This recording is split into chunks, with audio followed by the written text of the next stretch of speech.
sort the food. You know, they have to unpack it. There's just an amazing amount of work to do. And I just want to thank them for every Wednesday doing that for us.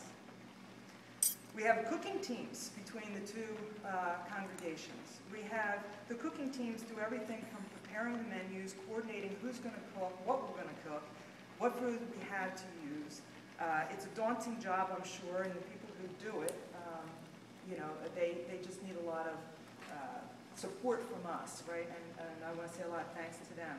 They do all the cooking for the casseroles, the side dishes, any baking that needs to be done, the washing of vegetables and fruits and bagging it if we need it. And that happens at both congregations, and over the years it has also happened together. We've had St. Michael's and St. Peter's come together and do some of that cooking. Then we have a serving team. And the serving team is the group that I call them the serving team. That's the group who's on site every Saturday down in St. Michael's.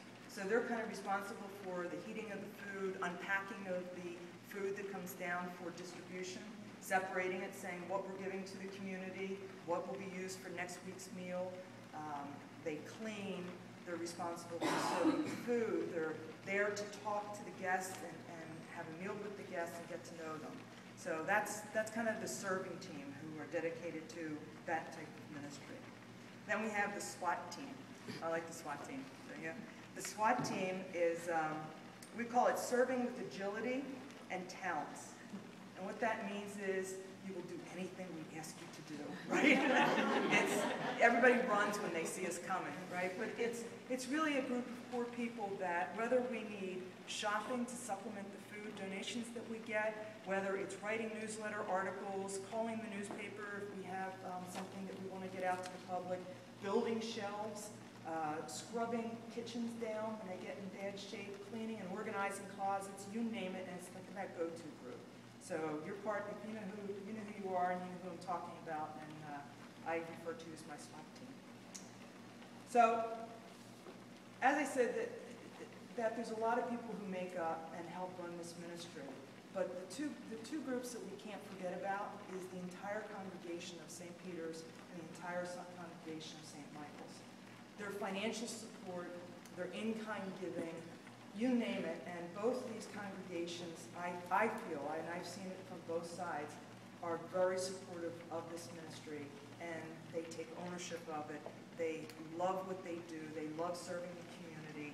And without our congregation supporting this ministry and everybody in this room, again, it would never happen. People have stepped up. They've donated refrigerators and freezers and, you know, tablecloths, whatever it is that we've needed. We've been blessed, and we have found it somewhere.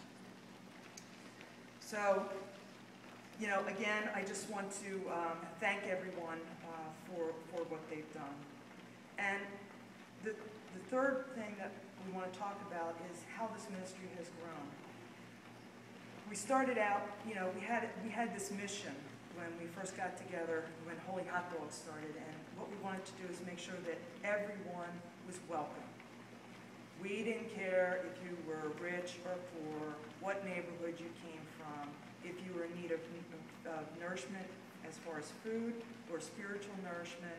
We wanted this to be a community place where you could come and have a meal and feel safe and secure, get to know people, and become enriched. And we always wanted to make sure that it wasn't going to be a soup kitchen where we just serve the meals and, you know, ran people in the front door and ran them out the back door. That's not what we were all about. And we've tried to hold true to that mission, and I think we've held true to it, and we continue to expand on it.